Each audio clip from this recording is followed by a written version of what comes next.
నమస్తే మన ఊరు మన ముచ్చట యూట్యూబ్ విభాగానికి స్వాగతం సుస్వాగతం. ప్రస్తుతం మనం వచ్చేసి నల్లగొండ జిల్లా మర్రిగూడెం మండలం దామర భీమన్నపల్లి చెరువు కట్ట పైన ఉన్నాము. మరి దామర భీమన్నపల్లిలో చెరువును ఒకసారి మనం చూసి ప్రయత్నం చేద్దాం. మీకు చూపిస్తాను, ఒకసారి చూడండి. చాలా విశాలమైన నల్ల మట్టితో కూడుకున్న చెరువు. మనం ఇప్పుడు కట్ట మీద ఉన్నాము, ఇక్కడికి వచ్చాము. మరి చూద్దాం ఒకసారి చెరువును. చెరువు లోపలికి అయితే వచ్చాము మనము. ఇక్కడ చేపలు పట్టడానికి కూడా అవి ఏమంటారు, ధర్మకోలతో కూడుకున్న పోవడానికి తయారు చేసుకున్నారు బెస్త వాళ్ళు. మరి చూస్తాము, చాలా విశాలంగా మనకైతే చెరువు కనిపిస్తూ ఉంది. నల్లగొండ జిల్లా అనేక చెరువులతో కూడుకుంది. తెలంగాణ ప్రాంతమే చెరువులతో కూడుకున్నది.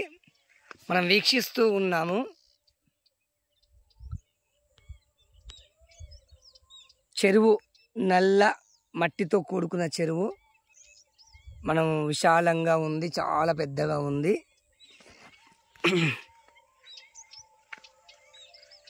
నీళ్లు చూస్తే తక్కువకు చేరుకున్నాయి. విశాలమైన చెరువు.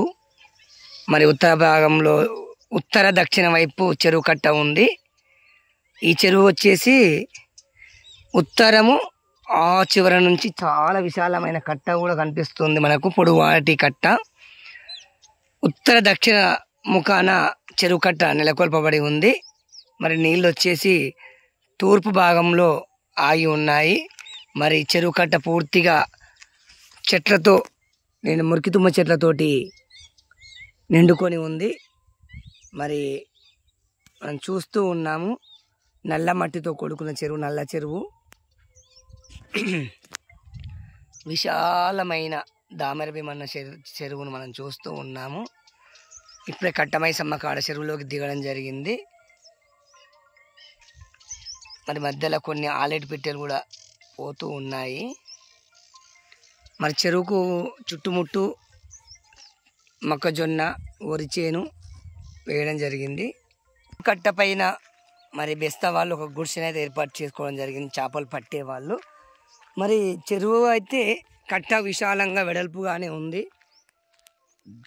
వెడల్పుగా అనిపిస్తుంది. కాకపోతే మొత్తం మురికి తుమ్మ చెట్లతోటి కూడుకొని ఉంది. ట్రాక్టర్ పోయే జాగా అయితే మనకు కనిపిస్తూ ఉంది. మనం చూస్తూ ఉన్నాం. చెరువు కట్ట పైకి వచ్చాము. ఇటు కట్టకు ఇరువైపులా మరి మురికి తుమ్మ చెట్లతో కూడుకొని ఉంది. మనం చూస్తూ ఉన్నాం. కట్టపైకి రావడం జరిగింది.